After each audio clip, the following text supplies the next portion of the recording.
Okay, so today I'm going to show you how to have a bit of fun and turn a photograph into a line drawing in just a few very easy steps. So this is the image as we started, and this is our line drawing. Now, before I go any further, just to share with you that I did this tutorial yesterday with a different image.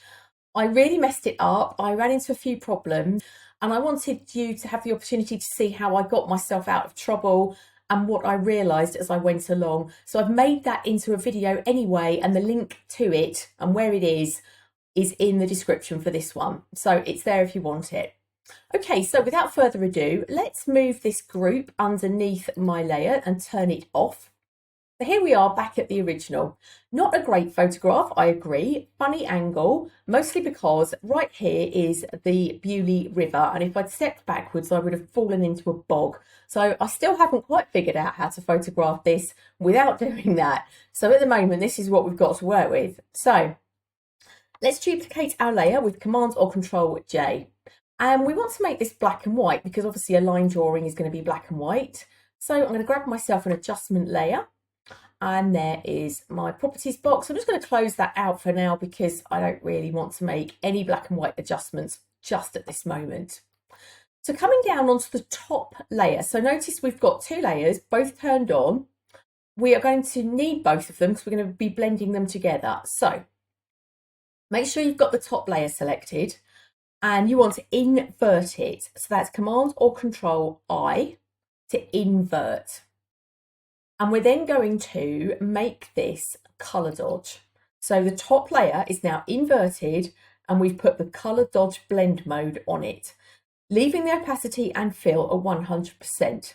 Now what I am going to do is now make this a smart object with a right click and convert to smart object, because we're going to apply a filter and I want to make sure that I can come back and adjust that filter. So to be able to do that, you need to make it a smart object. So filter menu, blur, Gaussian blur. Here we are in the Gaussian blur. So if I pull that down to nothing, that's what we were looking at with the layer as we came in. And you're going to pull up your pixels and you are going to start to see through, because the colour dodge blend mode is now blending with the image below, picking up those dark edges. Now notice if you pull these pixels on your blur up, this starts to look more and more like a photograph again, and then you lose it. So I honestly think, let's just let my computer catch up. I think for me, I kind of like it around, it was about the 9 pixel mark, I think, something like that. Okay, so let's say okay. We can always come back in because it's on the smart filter. And so I kind of want my lines a little bit stronger. So I could do two things. I can either come in here to my black and white adjustment, and I've lost my properties box. I don't know where I've put that, so let's find it. There we go. So if you lose any of your menus over here on the right hand side, if you just come to window, you'll find they're all here. So if your brushes are missing, for example, mine are there, you just click here and it will put them back in the panel for you. Okay, so here we are in my black and white properties box because we're on the black and white adjustment layer. And what I love about this is because we've used black and white adjustment rather than just desaturated, we've got a bit of control. So if you watch the image, look how we can add detail back in just by moving that yellows slider.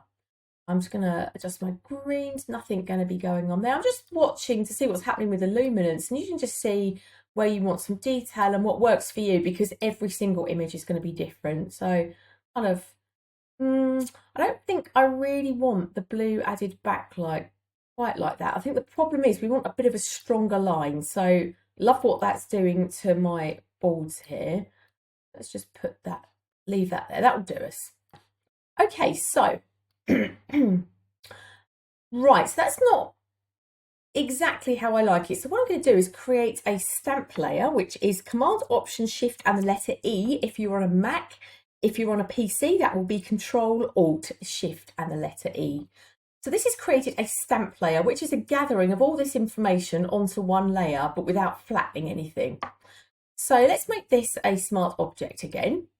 And I'm going to say Filter, Other, Bypass. Now, I love the high pass filter because it grabs all the edges, so it's going to sharpen up all our edges for us depending on how many pixels we select. So you can see the stronger you make it, the more it's picking up those edges. So let's go a bit too strong. That's probably stronger than I would. You always have to blend a high pass filter, so it's always just going to be showing you mid-greys. You have to come down and then put it on soft light or overlay. Overlay is usually more contrasty, soft light's that little bit softer. So it hasn't made a huge difference, but it's just picked up, particularly in the roof. I think we've got a bit more detail.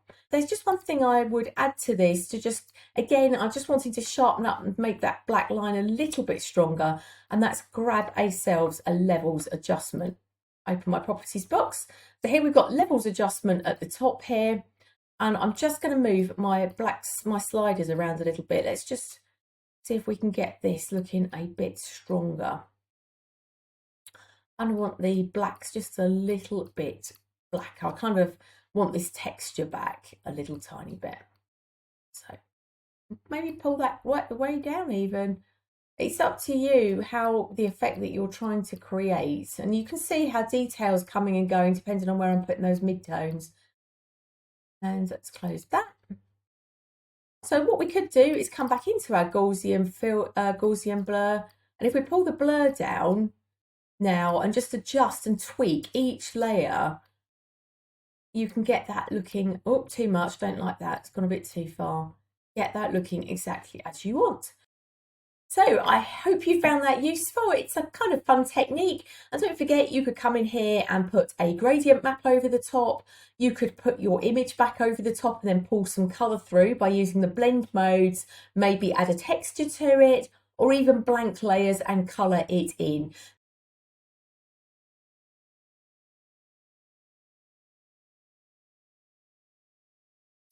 So have fun with that. Thanks for joining me, and I will see you next week. Bye for now.